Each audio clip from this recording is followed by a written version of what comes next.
Ya, Assalamualaikum warahmatullahi wabarakatuh. Terima kasih Bang Karni atas undangannya.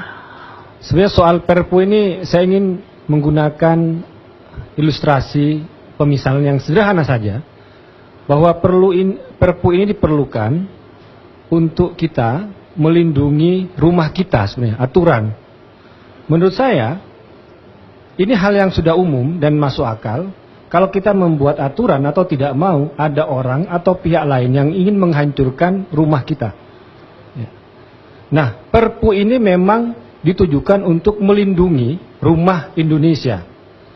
Jangan membongkar dasarnya, Pancasila, Undang-Undang 45 dan sebagainya. Kalau ada orang yang memperbolehkan atau malah mempersilahkan ada pihak lain, orang lain yang ingin menghancurkan rumahnya, saya kira perlu diperiksa kewarasannya. Jadi itu menurut saya, itu pemisalan yang sangat sederhana, bahwa Perpu ini dibuat untuk melindungi konstitusi kita, dibuat untuk melindungi rumah kita. Ini yang pertama. Yang kedua, soal apa itu yang disebut juga dengan mungkin kegentingan lah ya. Di Tempo.co tanggal 17 Februari, surveinya Wahid Institute, Wahid Foundation, 11 juta warga siap lakukan tindakan radikal. 11 juta, Bang Karni, lebih banyak dari penduduk DKI. Anda bisa bayangkan, seluruh penduduk DKI ini, bayangkan aja, siap melakukan tindakan radikal. Ini kan luar biasa sekali, jumlah 11 juta ya. Itu. Kemudian, apa kaitannya dengan ormas? Bahwa orang melakukan tindakan terorisme, melakukan tindakan radikalisme, itu tidak serta-merta melakukan atau tiba-tiba, tapi dia melalui proses yang panjang, melalui proses radikalisasi, melalui proses kaderisasi. Contoh, Bahrun Naim yang di ISIS, dia diproses radikalisasi HTI di Jawa Tengah, di Solo tepatnya. Kemudian juga Syarif yang mengebom Masjid Polisi di Cirebon April 2011. Dia sebelumnya melakukan kegiatan sweeping, ya, membawa pentungan, setelah itu bawa bom bunuh diri. Ya.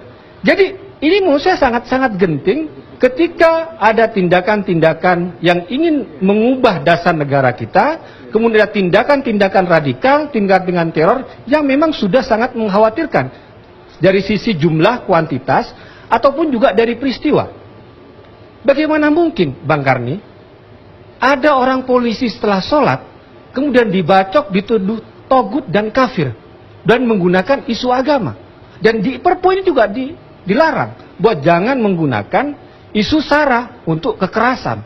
Jelas sekali di Perpu itu.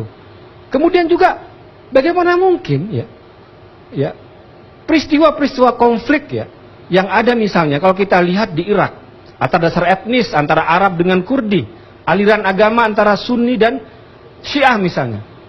Kalau ini tidak dibiarkan, kalau ini tidak dilarang ada ormas-ormas seperti itu, maka kita hanya menunggu kapan Indonesia akan menjadi seperti Irak, akan menjadi seperti Suriah, akan menjadi seperti Yaman. Ada konflik etnik di situ, ada konflik aliran di situ, dan kita sudah ada, bibit-bibitnya ada.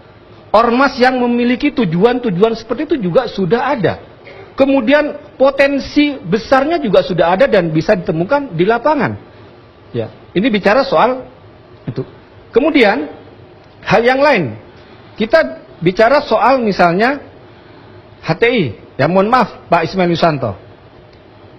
HTI, saya buka website HTI hizbuttahrir.or.id resmi. Dikatakan adalah Hizbut Tahrir adalah sebuah partai politik yang berideologi Islam. Politik merupakan kegiatannya. Ingat, Hizbut Tahrir itu adalah partai politik. Nah, kok bisa dikasih ormas? Itu heran saya itu. Harusnya dia mendaftarkan diri sebagai partai politik, bukan ormas. Nah, ini kan udah webnya terbuka, ya. Kemudian mengatakan sebagai ormas, ini kan kebohongan yang luar biasa menurut saya. Ketika daftar sebagai ormas. Kemudian apa tujuannya? Yaitu untuk mendirikan kembali daulah khilafah. Jadi jangan ada kebohongan di antara kita. Jangan diputar balikkan. Bahwa tujuan Hizbut Tahrir memang ingin mendirikan negara khilafah. bukan untuk mempertahankan NKRI, ya. Ideologinya adalah Islam, bukan Pancasila sebagai konsep bernegara dan berpolitik. Kenapa tidak mau terbuka saja? Itu yang sudah dinyatakan kalau kita membuka di website mereka, ya.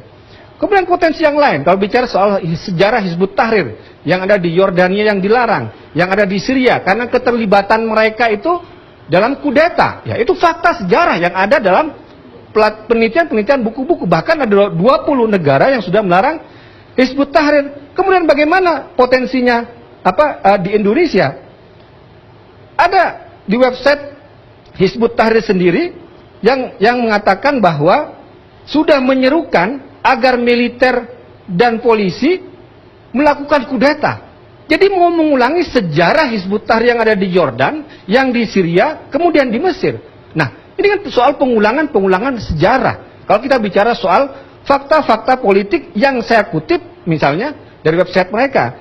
Kemudian di website Hizbut Tahrir juga pada tanggal 9 Juli tahun 2013 mengatakan bahwa demokrasi dan nasionalisme kufur dan beracun.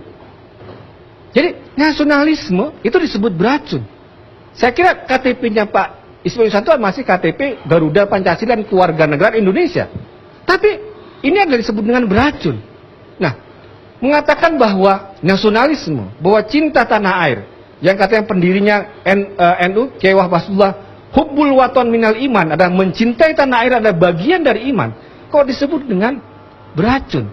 Ya, inilah yang melahirkan rentetan protes-protes misalnya dari sahabat-sahabat Ansor, Banser di beberapa kota yang ingin memang membubarkan Hizbut Tahrir. Yang jelas bahwa Hizbut Tahrir itu bukan ormas. Dia adalah organisasi politik, ya. Kegiatannya adalah politik, dan menurut pengakuan Hizbut Tahrir bukan organisasi kerohanian, bukan lembaga pendidikan. Makanya Hizbut Tahrir tidak punya sekolah, tidak membangun pesantren, tidak bangun rumah sakit. Kenapa? Karena tujuannya adalah mendirikan negara melalui kegiatan politik. Jadi jangan dikaburkan bahwa dakwah Hizbut Tahrir seperti NU misalnya, bangun pesantren, seperti Muhammadiyah, bangun sekolah, universitas. Enggak. Hizbut Tahrir bukan itu dakwah. Dakwahnya adalah demonstrasi, menciptakan opini publik untuk menegakkan khilafah. Menurut versinya Hizbut Tahrir yang sudah dibubarkan tahun 1920-an di Turki. Nah, dan khilafah, ya, kalau kita bicara soal sistem khilafah, ya, kita kaitkan misalnya dengan ISIS. Mereka juga ingin mendirikan khilafah. Ya memang bedanya kata, oh Hizbut Tahrir melakukan kekerasan, ISIS melakukan kekerasan. Belum. Kenapa? Karena belum berhasil melakukan infiltrasi kepada militer. Kalau berhasil melakukan infiltrasi militer, ya akan terjadi ya peristiwa-peristiwa kudeta-kudeta yang sudah terjadi di beberapa negara Arab. Nah, ini yang saya ingin tegaskan bahwa Perpu adalah untuk melindungi rumah kita, melindungi negara kita. Sudahlah, kita bicara, nggak usah lagi bicara soal dasar. Itu kita terima, ya. Bahwa aturannya kalau Indonesia ya memang seperti itu. Itu kan kalau kamu main sepak bola, kakimu untuk menendang bola, jangan untuk menendang orang, ya. Atau pakai tangan, jangan menggunakan peraturan silat, ya. Atau boxing. Ini Indonesia. Jadi ikutilah aturan yang ada, ya. Kemudian ini adalah dasar negara. Kemudian juga sudah menjadi konsensus seperti Gus Nusron tadi, ini sudah jadi konsensus. NU sejak lama sudah menerima tentang soal Pancasila. Ormas-ormas Islam juga sama. Jadi intinya adalah bahwa Perpu ini diperlukan untuk melindungi konstitusi kita, melindungi negara kita. Dan saya memang setuju Hizbut Tahrir memang dibubarkan karena bertentangan dengan ideologi ini. Kemudian dia kegiatannya bukan untuk melayani masyarakat, tapi untuk kegiatan politik, untuk mendirikan khilafah. Bukan membela negara kesatuan Republik Indonesia. Itu. Terima kasih.